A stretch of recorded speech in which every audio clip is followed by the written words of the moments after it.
Você assiste agora Alego News.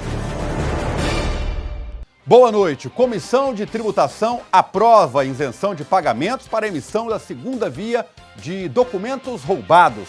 Comissão Parlamentar de Inquérito aponta mais de 600 obras paralisadas no estado. E na sessão ordinária, as discussões sobre a pandemia do Covid-19. Você acompanha agora no Alego News.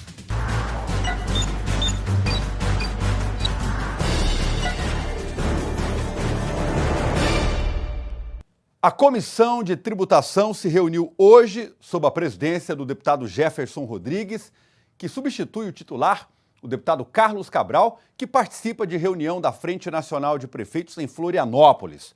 Durante a reunião, a comissão aprovou o projeto que trata da isenção de pagamento para a emissão de segunda via de documentos roubados. 4 projetos foram votados durante a reunião da Comissão de Tributação, Finanças e Orçamento nesta quarta, 11 de março. Dos 2 projetos aprovados, um trata da isenção de pagamento de taxa para a emissão de documentos pessoais que tenham sido roubados ou furtados e foi proposto pelo deputado delegado Eduardo Prado, enquanto a outra proposta trata da restituição do IPVA em caso de perda total do veículo.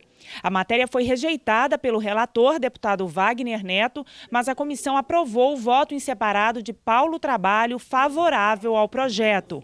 Sou totalmente a favor, da ideia que traz o projeto. Porém, já existe um projeto do Código Tributário que já garante todas essas garantias desse projeto apresentado pelo nobre colega, deputado Diego Sorgato. Então, sobre a orientação dos procuradores da Casa, a gente fez um relatório, porque não faria sentido nenhum criar um projeto em cima de um projeto existente. Porém, cheguei atrasado, não tive a oportunidade de defender isso aqui durante a comissão e acabou sendo aprovado um voto em separado do colega Paulo Trabalho, que com toda certeza ele não tem o conhecimento desse projeto e talvez não consultou os procuradores da Casa ao aprovar um projeto já existente aqui no nosso estado.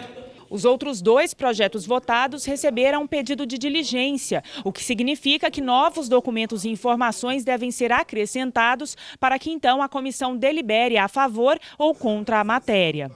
O presidente da Comissão das Obras Paradas, o deputado Amaury Ribeiro, apresentou hoje, durante reunião, os relatórios de várias visitas técnicas realizadas em municípios goianos. Veja na reportagem de Cid Ramos. A CPI das Obras Paradas apresentou nesta quarta-feira um balanço das informações sobre as obras que estão paralisadas no estado, a situação de cada uma delas, quanto já foi investido, quanto ainda terá que ser gasto para concluí-las e desde quando cada uma está parada. O presidente da comissão, deputado Amaury Ribeiro, já percorreu municípios em todas as regiões do estado e os dados levantados até agora registram centenas de obras que foram iniciadas e abandonadas por razões variadas, que vão desde a falta de recursos, problemas jurídicos com as licitações e, em alguns casos, segundo o parlamentar, explicação nenhuma. Obras importantes como hospitais em Santo Antônio do Descoberto e Águas Lindas, escolas do padrão século XXI, recuperação e pavimentação de rodovias consumiram muito dinheiro público e continuam sem data para serem finalizadas. De acordo com levantamentos já feitos pela CPI, existem atualmente 620 obras paralisadas aqui no estado de Goiás, onde já foram consumidos quase 700 milhões de reais. Mas este número deve aumentar, porque aqui nessa reunião da comissão ficou decidido que os deputados que participam da CPI vão levantar as obras paradas nos municípios que representam. A proposta de ampliar a fiscalização para todos os parlamentares da CPI foi apresentada pelo deputado Wagner Neto, que pretende conseguir um quadro mais real possível das obras paralisadas. O dever da CPI das obras inacabadas é justamente fazer o raio-x do motivo pelo qual essas obras não foram concluídas. Mas a gente sabe que tem obras em todas as áreas, então tivemos que priorizar as áreas. Então achamos melhor iniciarmos pela educação, onde nós temos aí dezenas de escolas século XXI que não foram concluídas. O relator da CPI reclama da dificuldade que a comissão enfrenta para receber informações importantes que são solicitadas às prefeituras sobre as obras paradas nos municípios, que poderão traçar um raio-x mais claro da situação. Tem uma dificuldade muito grande, porque a comunicação e a informação das prefeituras junto à Assembleia é muito difícil. Nós temos menos de 60 prefeituras que responderam já há mais de 6 meses, nós cobrando as obras que estão ali paralisadas. Então eu vejo que existe um empecilho, muitas vezes, seja porque às vezes a própria prefeitura acha que vai ter problema em relação a contrato estabelecido, alguns que falam que é em função de corrupção, outros em função de falta de verba do Estado, outros em função do contrato mal feito ou projetos mal feitos. Então tudo isso dificulta às vezes a gente pegar a informação correta. Mas eu vejo que a CPI é para isso mesmo. Ela é uma radiografia das obras paralisadas no estado de Goiás. A CPI aprovou a convocação da ex-secretária de Educação, Raquel Teixeira, para falar sobre o grande número de escolas iniciadas e que não foram concluídas por todo o estado de Goiás. E na sessão ordinária desta quarta-feira, 9 parlamentares apresentaram projetos e requerimentos à mesa diretora. Ainda em plenário, um assunto que tomou conta das discussões parlamentares foi a expansão do coronavírus. Vale destacar que a Organização Mundial de Saúde declarou hoje uma pandemia do Covid-19. Essa classificação significa que há uma transmissão recorrente em diferentes partes do mundo e de forma simultânea. A confirmação de uma pandemia causada pelo coronavírus foi o assunto predominante da sessão desta quarta-feira. O presidente da Casa, deputado Lissauer Vieira, teve de deixar o plenário após convocação do governador do estado, Ronaldo Caiado, para a reunião emergencial sobre a expansão da doença. Para alguns parlamentares, os poderes públicos devem se antecipar a possíveis situações de risco para trazer segurança à população. Chegou a hora do poder público conscientizar. Não se trata de criar e levar pânico a ninguém, mas parou a brincadeira. Todo mundo tem que se conscientizar que chegou no Brasil, a coisa é séria e muita gente vai pegar essa doença, até por uma questão de cultura, como eu já disse. Todo mundo aqui tem mania de se abraçar e com isso muita gente vai pegar a doença. Então eu acredito que o poder público teria que falar mais sério, chamar a atenção do povo para que realmente isso tenha um modo de conter essa doença. O poder público tem que ter agilidade em relação ao assunto, né? É uma pandemia global, ou seja, aos poucos isso vai gerar insegurança nos municípios brasileiros. Já temos casos confirmados no Brasil.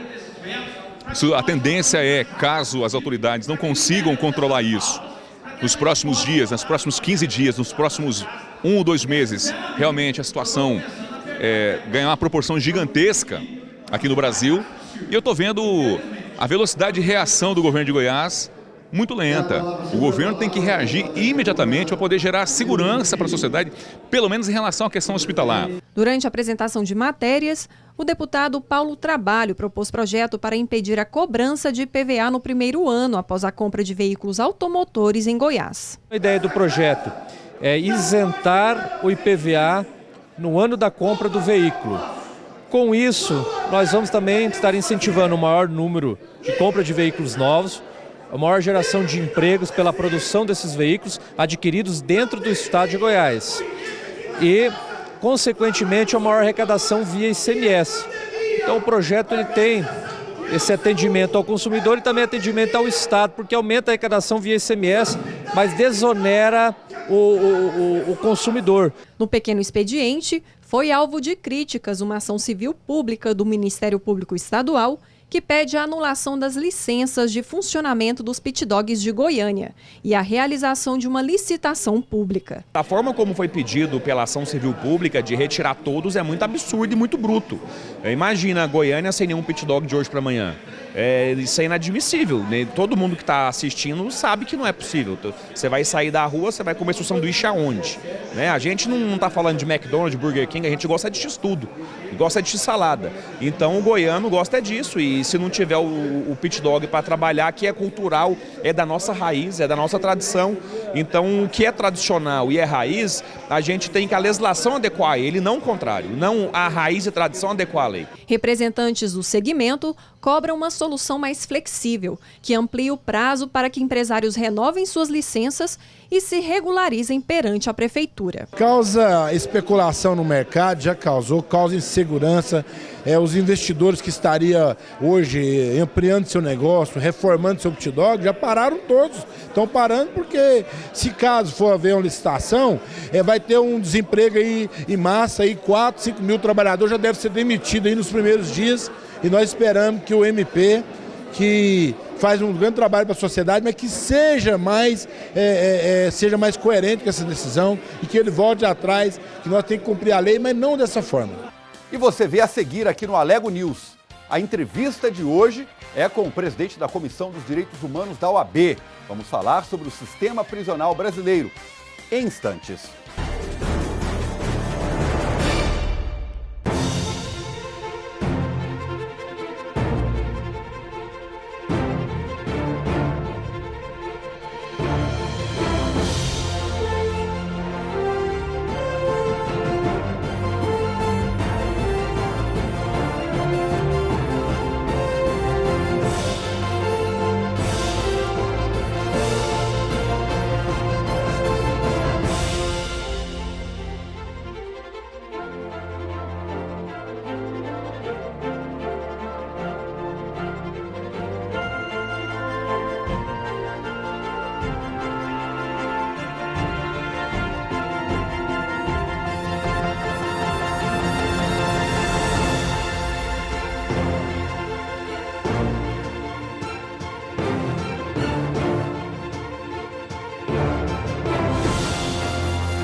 Olá, você que acompanha a programação da TV Alego. Eu quero te fazer um convite, hein? De terça a sexta, 8h30 e 11h30 da manhã, tem Bom Dia Alego. Você vai começar o seu dia muito bem informado com tudo o que acontece aqui na Casa do Povo. Bom Dia Alego. Espero por você.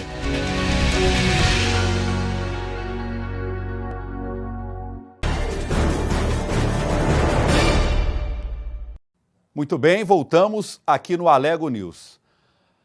As condições atuais das penitenciárias e ainda as definições sobre prisão provisória e crime hediondo foram temas abordados durante a entrevista concedida pelo presidente da Comissão de Direitos Humanos da OAB Goiás, Roberto Serra. O advogado criminalista foi entrevistado em nosso estúdio pelo jornalista Cid Ramos. Que o sistema carcerário brasileiro é um dos mais perversos do mundo, todo mundo sabe. Existem muitos problemas, várias rebeliões, muitas mortes, crimes sendo executados de dentro da prisão por sentenciados. Mas para entender por que essa situação ocorre, é preciso entender também de direito penal. Por que essa situação acontece? Por que o preso está lá durante tanto tempo? Que tipo de crime ele cometeu e quanto tempo máximo ele pode ficar preso? Para tirar essas dúvidas e para nos esclarecer sobre essas situações, a gente recebe aqui no Alego Entrevistas o Dr. Roberto Serra, que é advogado criminalista e é também presidente da Comissão de Direitos Humanos da Ordem dos Advogados do Brasil, na secção Goiás. Dr. Roberto, muito obrigado por vir aqui à TV Alego para falar com a gente. Uma satisfação estar aqui presente. Doutor Roberto, qual é a situação hoje? A gente sabe que há uma novidade, que é a aprovação e a regulamentação do pacote anticrime. O que é que já mudou na prática no sistema prisional e no sistema penal brasileiro com esse advento? Bom, efetivamente ainda não foi possível nós constatarmos mudanças efetivas com o advento do pacote anticrime, que foi uma lei que alterou diversos dispositivos penais, processuais penais, alterou a lei de execução penal e outras legislações esparsas, mas entrou em vigor agora, no dia 23 de janeiro, né, do ano de 2020. Então, agora que essa legislação está sendo aplicada e ainda não foi possível sentir os seus impactos neste momento, mas acreditamos que haverá impacto relevante, não apenas no que tange a pena em si, que agora o máximo foi aumentado para 40 anos, antigamente ninguém poderia ser condenado por mais de 30, agora aumentou-se para 40 anos, como também impactos no próprio sistema prisional, que nós certamente falaremos ao longo do programa. Correto. O senhor é um criminalista reconhecidamente competente, e eu queria que o senhor me falasse o seguinte, o pacote anticrimes me parece ser muito mais uma prevenção para que as pessoas não cometam delitos do que propriamente para tentar resolver a situação atual. É esse o quadro? É muito mais algo para colocar medo nas pessoas a não delinquir? A função do direito penal necessariamente não é resolver o problema da criminalidade. O direito penal existe também para servir de exemplo, né? E para punir aqueles que infringam uma determinada lei ou praticam determinado crime. Então, é ilusão achar que o direito penal, por si só, a prisão por si só, vai resolver o problema da criminalidade, até porque esse é um assunto que nós vimos discutindo aí há muito tempo, né? O legislador, por exemplo, ao longo do tempo, criou legislações recrudescedoras, ou seja, legislações que aumentam pena, enrijecem o sistema prisional, e isso por si só não resolveu o problema. Hoje nós temos cerca de 800 mil presos no Brasil, nós somos o terceiro maior país do mundo de encarcerados, e a criminalidade vem aumentando.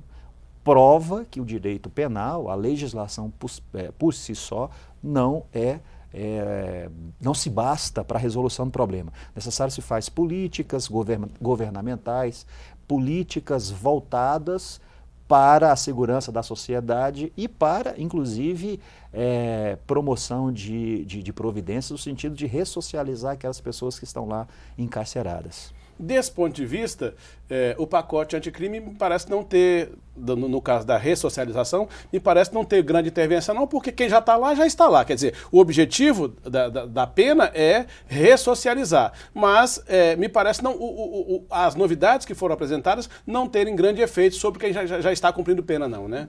Exatamente. O pacote anticrime trouxe relevantes alterações no Código de Processo Penal, que é aquela legislação que visa procedimentar a atuação do Estado quando ele apura crimes, trouxe alterações na legislação penal, aumentando pena, recrudescendo algumas condutas, e trouxe também algumas alterações na execução penal a título de analisar a progressão do regime. Porque hoje é assim, hoje quando uma pessoa ela é condenada por um determinado crime, ela submete-se a um regime de cumprimento da pena. O direito penal, uma das missões do direito penal, talvez a principal missão, é exatamente propiciar àquele cidadão infrator uma chance de voltar a ter um convívio harmonioso com a sociedade. Então, quem pratica um crime, praticou uma conduta errada, que nós entendemos que devesse ser punido com prisão, que é a pena mais dura que nós temos, é a prisão. Nós não temos pena de morte, nós não temos a prisão perpétua, outro tipo de pena. A prisão é a mais grave que nós temos. E nós entendemos o seguinte, olha, você cometeu um crime, você vai para a cadeia, mas você tem uma chance.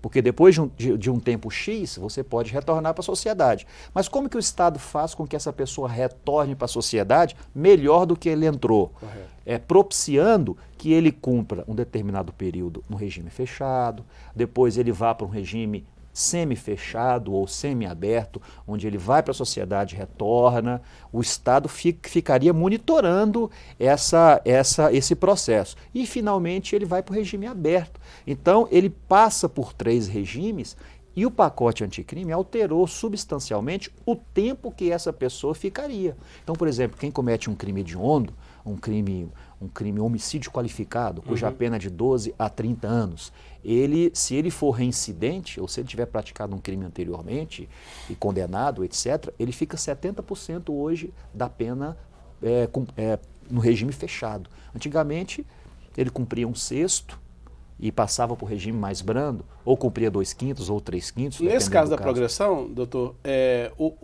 qual foi a principal mudança? Foi essa de aplicar percentual ao tempo para que o detento consiga a progressão? Exato. Havia um certo clamor de parte da sociedade de que a pessoa tinha que ficar presa o tempo todo da pena no regime fechado. Né? Nós percebíamos a existência desse clamor social ou parte da sociedade com essa bandeira. Mas a Constituição não permite isso. A Constituição não permite, e o nosso sistema é um sistema de progressão, também não admite. Então o que o legislador fez? Ele estabeleceu até onde pôde, em grau de percentuais, o máximo para que ele fique no regime mais gravoso, que é o fechado, cumprindo a pena. A restrição total de liberdade. A restrição total, que é o regime fechado. Depois ele cumprir, por exemplo, esse 70% preso, aí, se ele tiver mérito lá dentro da prisão, se o diretor do presídio atestar que ele teve bom comportamento, se ele tiver cumprido as regras do presídio, aí ele passa a ter o direito a passar para um regime mais brando, que é o regime semiaberto, onde ele trabalha e volta, ou trabalha dentro do próprio sistema, ele sai da clausura e começa a ter um contato mais próximo com o trabalho, e, por fim, o regime aberto, onde ele sai para trabalhar e para estudar e retorna para dormir no sistema prisional, até a liberdade plena. Bom, nós estamos conversando com o Dr. Roberto Serra, que é advogado criminalista, mas é também o presidente da Comissão de Direitos Humanos da OAB. Dr. Roberto, como é que alguém que lida no direito criminalista, mas é também alguém que defende direitos humanos, participa da Comissão de Direitos Humanos da OAB, faz o casamento dessa situação, de quem está preso com quem tem direitos humanos, com respeito aos direitos, aos princípios básicos de direitos humanos? Algumas pessoas fazem uma concepção equivocada sobre os direitos humanos, né? Acham que direitos humanos é para proteger bandido, ou algo do gênero, quando isso não é verdade. Um policial militar, um agente da Polícia Federal, e eu já participei de várias cerimônias de posse, de compromisso desses agentes, por exemplo, eles fazem um juramento quando são empossados. E o texto do juramento é exatamente proteger os direitos humanos. Correto. Né? Então, lá na Polícia Militar, por exemplo, nós temos uma comissão de direitos... Nós não. O Estado tem uma comissão de direitos humanos. Lá na Polícia Militar, o advogado, quando vai pegar a carteira de advogado, ele faz um compromisso, ele ergue a mão direita, fazendo um compromisso, um juramento, de defender os direitos humanos. Não direitos humanos, são aqueles direitos inatos ao ser humano. A pessoa que comete um crime, apesar de ser repudiável a sua conduta, ela é um ser humano. Nós até, face à gravidade do crime, poderíamos julgá-la a princípio como animal. Como pode praticar um ato tão bárbaro? Correto. Mas, malgrado a sua conduta, na essência a pessoa é um ser humano. E só pelo fato de ser humano, desimportando a conduta gravosa que ele praticou, ele já é sujeito de direitos, como eu, como você, como os telespectadores. E por ser sujeitos de direitos, esses direitos merecem também ser respeitados. Então, essa compreensão que a sociedade não tem. Então, por exemplo, um preso acusado de um estupro. Recentemente foi divulgado aí na imprensa um caso envolvendo um estupro, causou uma celeuma toda, em que a pessoa foi visitar esse preso, enfim, um estupro que redundou numa morte. Eu não sei que ele foi condenado, mas me parece que ele foi condenado por estupro e também por homicídio. Foram dois crimes que somados deu uma pena muito alta. Que são dois crimes hediondos, né? São dois crimes hediondos. Né? Esse crime foi bárbaro ao extremo, mas a pessoa foi condenada e está cumprindo a sua pena. Correto. E ao cumprir pena, ela não pode sofrer violência física, ela não pode sofrer violência moral, ela tem que ter uma dignidade mínima. Quando eu falo dignidade, não é que o preso tem que ficar com ar-condicionado, assistindo televisão, lá na cela, não é isso. É uma dignidade mínima para a sobrevivência dentro do sistema. Correto. Sem nós esquecermos que essa pessoa, este mesmo, que foi condenado ao estupro e ao homicídio, e que nós repudiamos a conduta dele, tanto que ele foi condenado, inclusive, salvo engano, pelo tribunal do júri, a sociedade resolveu condenar, essa pessoa ela vai voltar para a sociedade. Então, esse é o grande drama, lidar com o encarcerado e o seu iminente retorno à sociedade. Enquanto punitivistas, querendo punir a ação do criminoso, a gente quer que ele fique mofando dentro da cadeia. Mas aí a gente esquece que aquela pessoa vai voltar. E se não for preservado minimamente um direito humano dele lá no sistema prisional, ele com certeza vai voltar 3 vezes pior do que entrou. O encarceramento de nada adiantou, né? Nesse caso. Nada adiantou. Bom, eu ia tocar nesse assunto, mas o doutor Roberto Serra se antecipou e o caso que ele relatou aqui, em partes, é o caso que está todo o Brasil comentando, está todo mundo falando, é o caso da celeuma, da polêmica do programa Fantástico, que num quadro em que o doutor Drauzio Varela foi a um presídio, entrevistou vários transexuais, entre eles um chamado Suzy, que não recebe visita há 8 anos. E aí, ele, depois da matéria feita, descobriu-se que tinha sido condenado por estupro e também pelo assassinato, por um homicídio de uma criança, se não me engano, salvo engano, de 9 anos de idade. E aí, isso gerou uma polêmica danada, porque o programa foi apresentado para comover as pessoas, como realmente aconteceu. Só que depois descobriu-se o crime. E o que o senhor está dizendo independente do crime que aquela pessoa tenha cometido, ela tem direitos lá na prisão, não é isso, doutor? Exatamente. Com toda certeza, as pessoas que estão nos assistindo, algumas delas, pode ser que não compreendam isso, não consiga penetrar na consciência delas. Mas como os nossos telespectadores são telespectadores bem reflexivos, e tenho certeza que eles vão refletir sobre essa nossa conversa, aquela reportagem, ela, pelo menos na minha ótica, ela teve uma finalidade, mostrar uma realidade no presídio em que os presos são transexuais, são LGBTs, né? São essa categoria de pessoas que por si só já são criminalizadas. Então o foco foi esse. Mas aí, diante de um momento de entrevista em que o preso relatou que há 8 anos ele não tinha uma assistência familiar, porque a assistência familiar é um direito do preso. E o entrevistador se comoveu e acabou abraçando aquela pessoa, isso causou um repúdio, né, por conta do ato que ele cometeu. Só que, de novo, essa pessoa está presa um tempo, ela talvez fique um outro tempo presa e ela vai retornar à sociedade. Ela vai retornar à sociedade e precisará de uma recolocação. Ela não poderá ser eternamente discriminada pelo que ela fez, porque senão ela vai voltar pior do que entrou. E o nosso sistema assim não permite. É difícil para nós entendermos isso. Nós poderíamos nos colocar no lugar da vítima ou da mãe da vítima, ou nos colocar no lugar daquelas pessoas vitimadas por esses criminosos que estão cumprindo pena e até entender a dor, a revolta e o sentimento dessas pessoas. Eu não recrimino o sentimento dessas pessoas. A única coisa que eu peço e eu faço questão de defender é que essas pessoas tenham um momento de reflexão. Porque, querendo ou não, esse é o sistema. Nós não temos pena de morte, embora muitos quisessem que essa pessoa sofresse esse tipo de apenamento. Nós não temos a prisão perpétua. O que nós temos no Brasil é essa forma de cumprimento da pena. E se nós temos essa forma, a grande pergunta, o que fazer para melhorarmos essa forma, de sorte a que a pessoa que entre saia melhor do que entrou?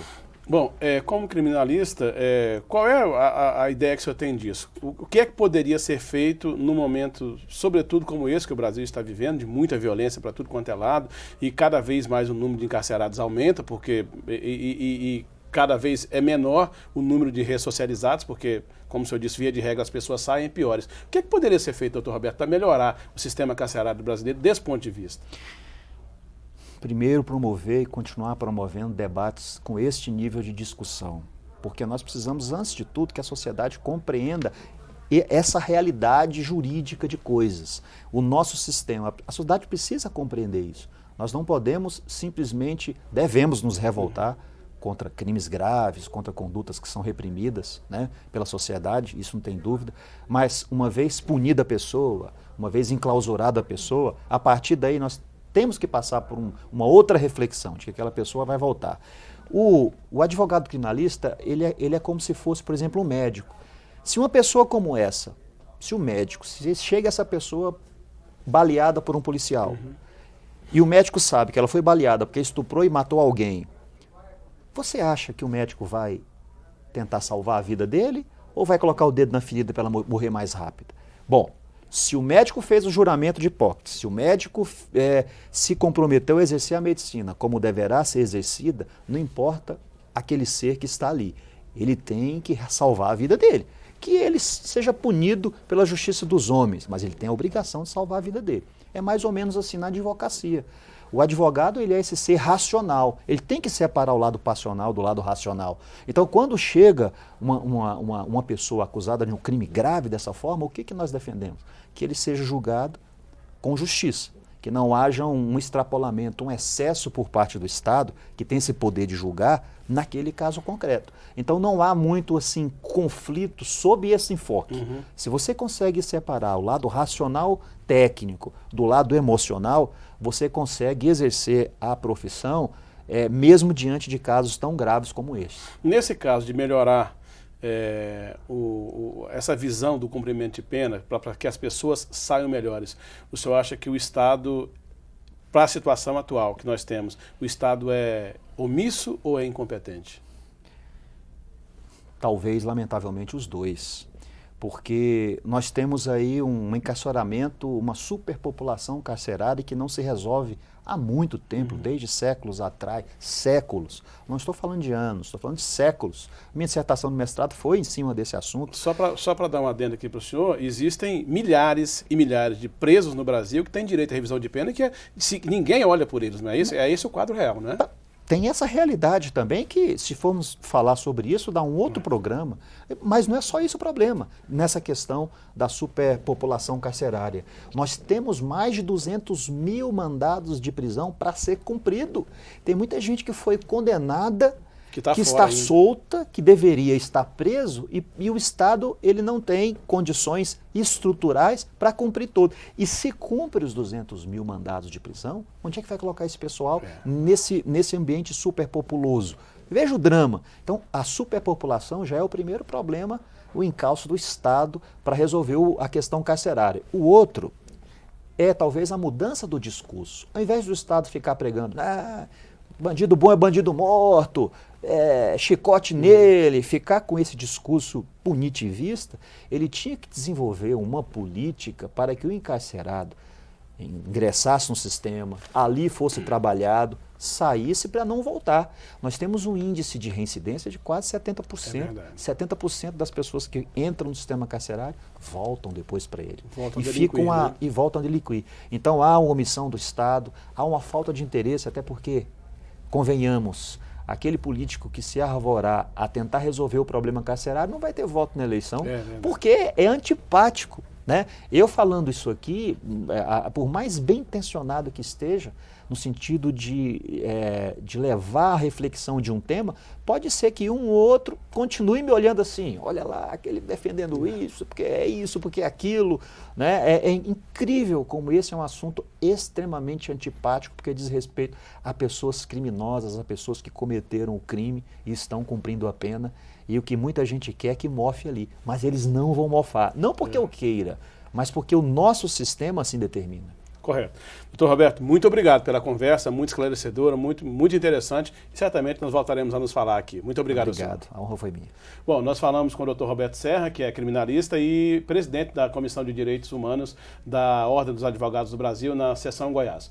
Essa conversa aqui, o resumo dela é para dizer o seguinte, não adianta você prender, encarcerar e não cuidar das pessoas depois que elas estão encarceradas. Porque senão, como disse o doutor Roberto, elas vão sair de lá, às vezes até pior. O retrato é este, 70% dos que estão presos, quando saem, quando progridem no regime, eles vão delinquir de novo, voltam para a cadeia. A gente vai certamente voltar a tocar nesse assunto. Por enquanto, muito obrigado pela sua audiência e até a próxima. Muito obrigado, Cid. E veja a seguir, Hemocentro vai contar com a segunda unidade móvel para receber doadores. É daqui a pouquinho, após o intervalo.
Olá, você que acompanha a programação da TV Alego. Eu quero te fazer um convite, hein? De terça a sexta, 8h30 e 11h30 da manhã, tem Bom Dia Alego. Você vai começar o seu dia muito bem informado com tudo o que acontece aqui na Casa do Povo. Bom Dia Alego. Espero por você.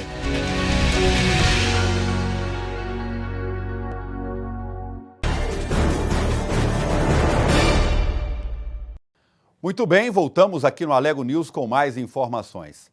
Parceiro da Assembleia Legislativa de Goiás em campanhas de doação de sangue, o Hemocentro está passando por uma ampla reforma e, para que o atendimento não seja prejudicado, o governo do estado entregou, por meio da Secretaria de Saúde, a segunda unidade móvel para receber os doadores de sangue. A reportagem você vê agora. A entrega da segunda unidade móvel do Hemocentro foi feita por meio da Secretaria de Estado de Saúde. A partir de agora, toda a coleta vai ser feita no veículo até que a reforma da sede seja concluída. Essa unidade ela tem duas grandes importâncias. Nesse momento de reforma, ela nos servirá de contingência da nossa operação do Hemocentro, para que nada que a gente fazia deixe de ser feito. Então ela, juntamente com os containers que nós montamos do lado de fora, servirá de contingência. Assim que terminarmos a reforma, com a ampliação de 65% da capacidade, essa unidade ela terá uma segunda importância, que é ficar itinerante no interior do estado. Ela se somará a uma outra unidade que nós já temos para que possamos captar sangue. Além da unidade móvel, foi montada uma estrutura com contêineres adaptados para o funcionamento provisório de consultórios. Seu Rui, que é doador há 20 anos, foi recebido hoje na estrutura temporária. Tá a mesma coisa do outro lá, onde vai ser reformado. Aqui você está vendo aí o container, é refrigerado, o pessoal aqui atende a gente muito bem. Então, para mim, eu não tenho nada a reclamar. Foi montado toda uma estrutura, na parte externa, mas como o seu Rui mesmo disse, a gente trazendo, dentro da possibilidade, um maior conforto para o paciente. A reforma aqui do Hemocentro está prevista para ser entregue a partir de hoje até 120 dias. E todo o atendimento vai acontecer de forma normal, das 8 da manhã às 6 horas da tarde.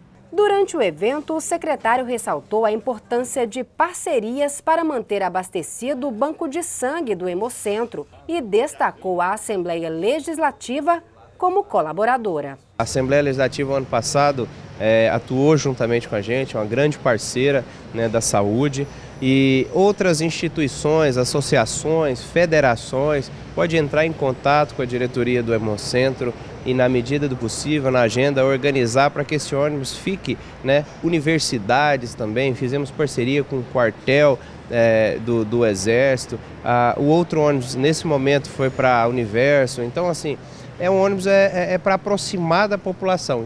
Muito obrigado, Edrisa. Deputados vilanovenses receberam hoje o presidente Colorado e juntos falaram de alternativas para a crise financeira e técnica do clube. Dos 41 deputados estaduais aqui da Assembleia Legislativa, pelo menos 7 são comprovadamente Vila Nova. Um clube que passa por dificuldades financeiras no Campeonato Goiano, não vai bem na classificação e vai disputar a Série C neste ano de 2020. Esses deputados estão neste momento reunidos aqui com o presidente do Vila Nova, Hugo Jorge Bravo. Eu vou perguntar ao deputado Vinícius Cerqueira, que ajudou a fazer essa reunião. Qual é o objetivo dela, deputado? Primeiro, aproximar aqui a nova gestão do Parlamento Goiano e tentar aproximar e também pedir ajuda. O Vila hoje passa por uma situação de crise grave, nós temos aqui várias parcerias que podem ser feitas pela Assembleia e aqui são vilanovenses aqui, fanáticos como eu, tenho certeza que unir as forças para tirar o Vila dessa situação. Dizem que a bancada do Vila Nova aqui é maior do que muitas, né? A maior bancada é grande, já são 9, né? São 9 aqui, fora os simpatizantes, então eu tenho certeza absoluta que é a maior bancada aqui da Assembleia hoje, é a bancada vilanovense. Tá certo, deixa eu ouvir o presidente do Vila Nova, Hugo Jorge Bravo. Presidente, a situação do Vila está pedindo isso, né? Quanto mais ajuda possível, melhor. Sim, e a gente aproveita o momento, reconhece a força desses parlamentares junto à comunidade goiana de uma forma geral e a gente vem aqui realmente com esse grito de socorro, pedir ajuda para as pessoas que gostam do clube, que amam o clube, para que a gente possa superar essas dificuldades que a gente está enfrentando. Um momento muito difícil para o Vila, financeiramente falando, deputado, presidente. Momento difícil e a gente, essa dificuldade financeira ela acaba que reflete dentro de campo, a gente tem que buscar o equilíbrio com evolução patrimonial, reestruturação das categorias de base, e a gente tem enfrentado bastante dificuldades. Mas a gente vem com o apoio de todos os vilanovenses, temos certeza que a gente vai conseguir devolver o Vila para o lugar que ele merece. Ok, muito obrigado. Um abraço. Desta reunião aqui ficou decidido que cada deputado, dentro da sua área de atuação, vai tentar, dentro da possibilidade de cada um, ajudar o Vila Nova a sair dessa situação momentânea de dificuldade financeira e técnica. E ainda falando de futebol e dentro da programação dessa semana especial pelo Dia da Mulher, hoje você confere um depoimento, desta vez da zagueira da equipe feminina do Goiás Esporte Clube, Patrícia dos Santos, que fala sobre o dia como jogadora de futebol.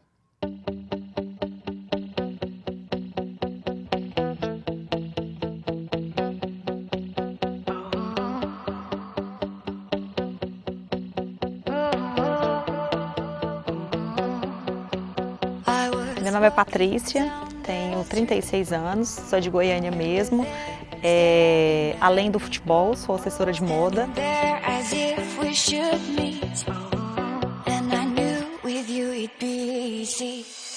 Eu me interessei pelo esporte desde pequena, quando jogava com os moleques na rua, e aí a mãe, mas o meu pai nunca gostou, mas eu nunca desisti.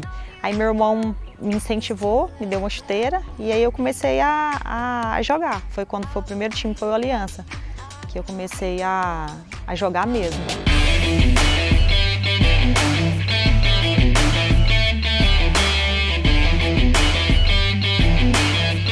Meu sonho era chegar na seleção. Nossa, quando eu vi as meninas da seleção, que na época era Cici, aquelas meninas, né? Eu ficava assim, nossa, será que um dia eu vou estar lá? Consegui realizar, a pena que não consegui permanecer. Que eu machuquei, aí logo voltei para Goiânia fazer tratamento. Eu fiquei um bom tempo em Goiânia. Aí depois eu fui para São Paulo, interior, São José do Rio Preto e na seleção brasileira. Aí depois voltei para Goiânia de novo, porque eu vi que o futebol feminino não dava lá essas coisas.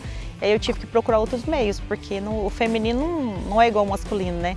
Que ganha dinheiro e tal, a gente tem que sobreviver em outros meios também, não só o futebol.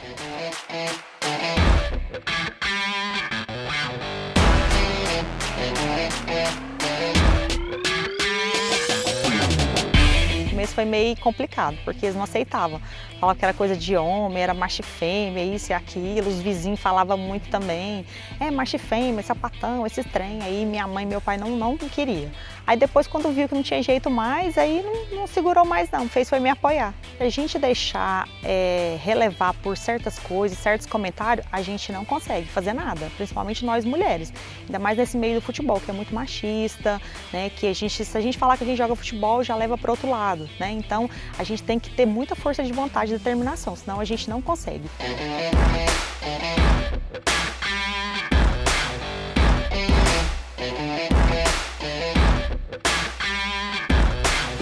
A amizade que eu fiz ao longo do tempo com as meninas, com algumas meninas, as viagens que é muito boa, porque eu nunca ia ter condição de viajar para tantos lugares que eu viajei com o futebol. Então, assim, isso é muito bom mesmo. Eu acho que a gente já teve muita conquista. Antigamente era mais assim, certas coisas era mais recatado, a gente não podia falar certas coisas. Hoje não, as mulheres estão aí, né? Estão aí de peito aberto em todas as profissões, em todos os lugares. Antigamente não tinha essa visibilidade igual tem hoje. Agora, hoje sim. Hoje eu posso dizer que as mulheres, tipo assim, tá ganhando cada vez mais à frente de tudo. Não só de profissão, de esporte, de tudo. Que história linda, né? E amanhã mais uma mulher vai estar apresentando a sua história, agora na profissão de piloto de avião. Não perca! E o Alego News fica por aqui. Continue com a nossa programação e acompanhe as atividades do Legislativo Goiano aqui no canal 61.2 e também no sinal 8 da NET TV. Uma boa noite e para você, um abraço nosso!